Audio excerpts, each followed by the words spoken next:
Bonjour. Saviez-vous que le Québec est une des plus grandes sources d'eau potable dans le monde? Par contre, cette grande source d'eau potable qui devrait nous être éternelle ne l'est plus. Elle est menacée principalement par les polluants que nous, la race humaine, créons. Ces polluants sont très dévastateurs.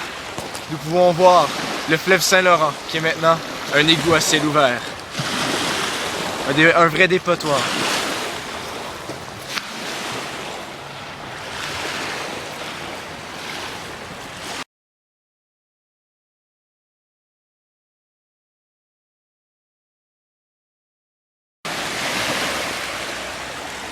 Nous allons donc vous éclairer et vous informer plus en détail sur ce désastre naturel qui se passe sur nos terres, ici même, au Québec.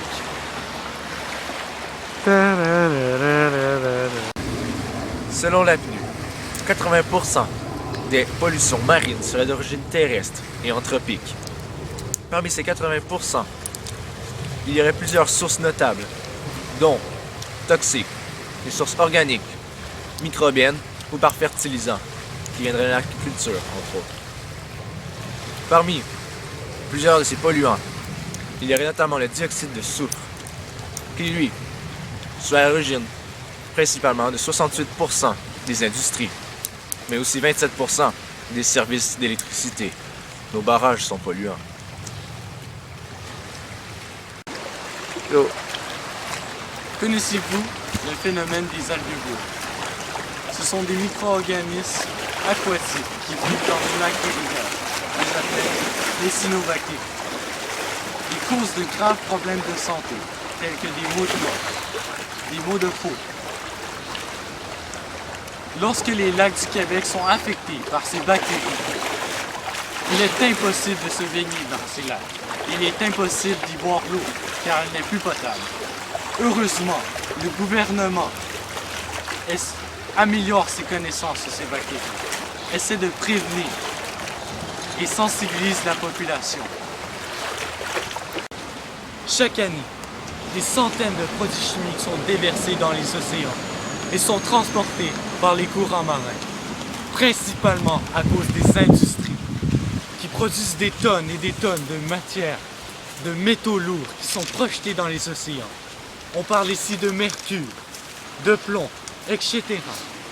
Et ces matériaux prennent des années à se décomposer et se retrouvent dans les organismes des êtres vivants, dans les eaux, mais aussi sur la terre. On parle ici des humains qui ont des problèmes gastriques, mais aussi reproducteurs, et parfois même peut causer le cancer. Mais attention, ce n'est pas seulement les industries qui polluent, c'est aussi nous, les consommateurs, les maisons qui consomment des matériaux toxiques comme de la peinture, des diluants, des pesticides, des désinfectants. Il faut faire attention à ce qu'on achète. C'est très important pour les lacs et rivières du Québec. Alors, pour notre première entrevue, nous avons trouvé quelqu'un qui serait prêt à nous confier quelques informations.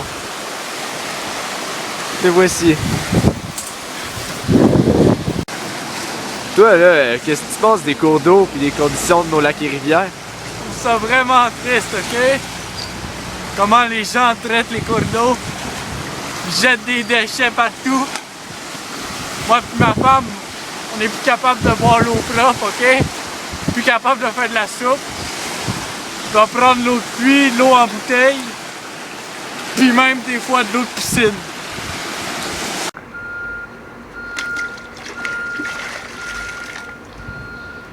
Coucou! Coucou! Nous allons donc vous montrer de quelle façon la pollution peut atteindre nos eaux, et ce de deux façons. Allez hop! Alors le premier schéma, par le biais de l'atmosphère. Tableau bedon. Alors ici, on a les industries qui produisent du CO2 qui se mélange aux nuages par la condensation et retombe sous forme de précipitations de pluie acide dans les mers et sur Terre. Quand ça va sur Terre, ça se déplace sur les sols durs et ça retourne dans les mers. Deuxième schéma, et ce, d'un point de vue sous-marin. S'il vous plaît, tableau bedon. Alors, nous pouvons voir de ce deuxième schéma les pluies acides, ici, encore une fois, qui tombent dans l'eau. Ici, nous voyons les pluies qui se dirigent soit vers le fond ou qui vont dans l'eau. Les poissons se nourrissent de ces pluies acides. Ensuite, vers les sédiments. L'eau va s'infiltrer dans les sédiments. Il y aura un cycle. Ici, il y aura des échanges. Aussi, l'eau acide qui se retrouve dans les sédiments va aller dans les algues qui, eux, vont sortir de l'oxygène. Cet oxygène sera respiré par les poissons et ainsi le cycle sera complet. Les poissons seront contaminés. Voilà.